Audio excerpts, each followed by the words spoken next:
Hi, I wanted to spend a few minutes going over your first assignment for the course. So for this course, I've decided that instead of giving you a bunch of essays you have to create, you could accomplish the same basic assessment of photographers and their work and stylistic qualities visually. So for this assignment, you're going to be basically doing just a little text description of the photographer and their stylistic qualities, and then describing how you sought to do something similar. It doesn't have to be the exact same interpretation. It can be something a little bit different, but I just want to see visually how you're addressing that photographer's visual style. So for this assignment, again, you'll be creating a photographic portrait inspired by a photographer from the first section. You must photograph a person. It is a portrait assignment, so it has to be a photograph of a human, so not pets. If you don't have another person to photograph, you can do self-portraiture and photograph yourself.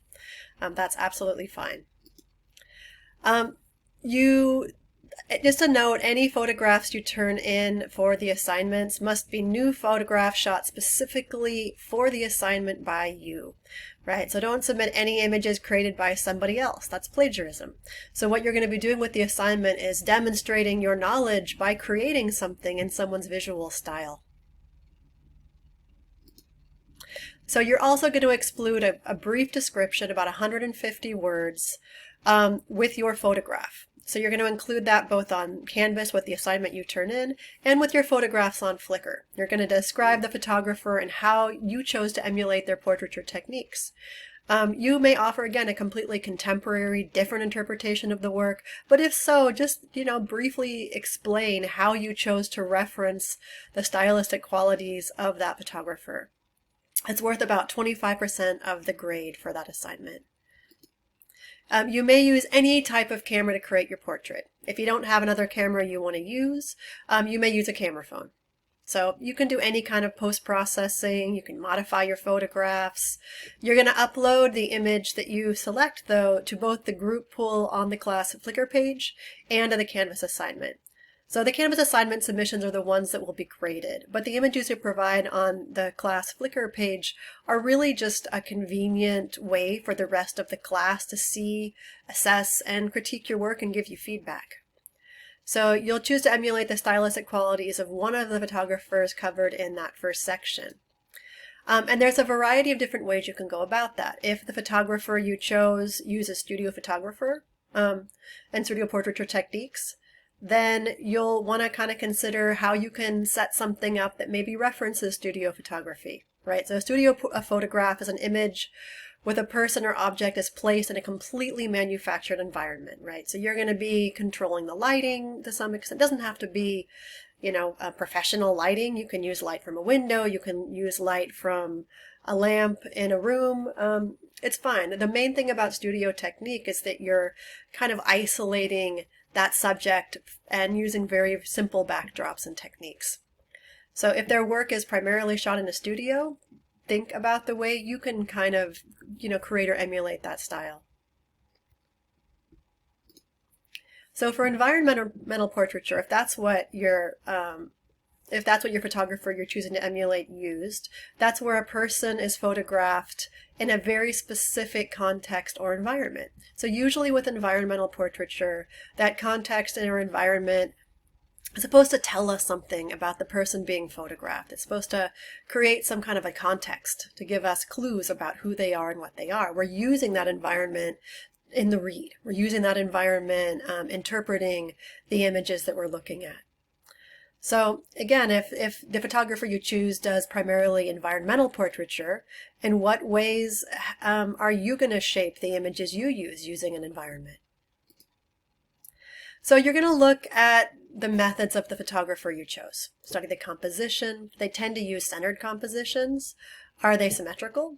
Or are they asymmetrical, with person off to one side of the frame?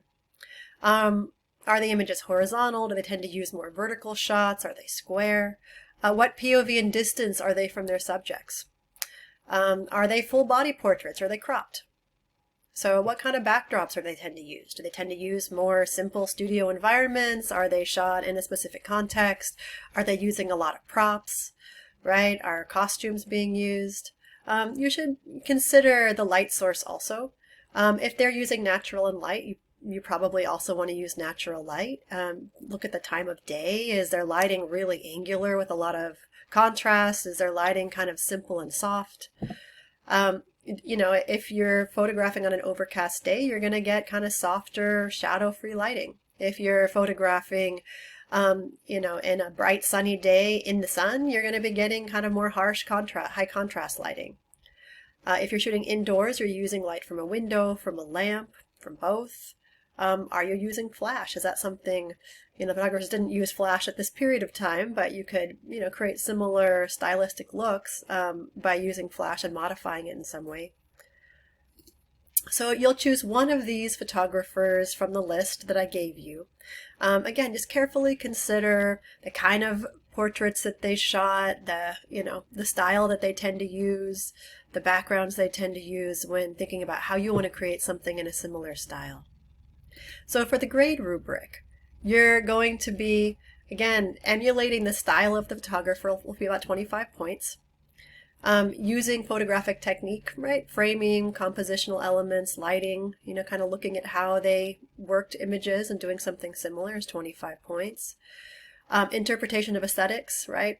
Concept and studio portraiture techniques or environmental portraiture techniques, that's worth 25 points.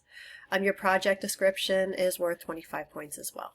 So there's not going to be any, you know, late work accepted for assignment credit without prior approval. I do include an automatic 24-hour grade window, right? So there's a due date for the assignment, but as long as it's completed within about 24 hours of the due date, you're okay. It won't even be considered, you know, late. It's just a little bit of extra time that I give you.